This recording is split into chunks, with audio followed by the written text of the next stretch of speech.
15 ildir Azərbaycan Qol Güləşi Federasiyası öz işini uğurla davam elətdirir. Və bundan da sonra bu uğurları davam elətdirəcək.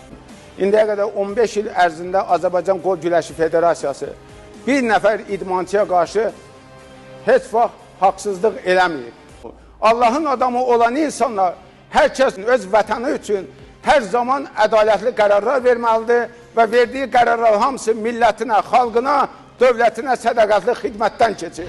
Bu federasiyanı nə parçalamaq olmaz, nə bölmək olmaz. Ona görə ki, nə qədər Cəsarət Əhmədov yaşayırsa, bunlar hamısı sayılacağı bir xəyaldır.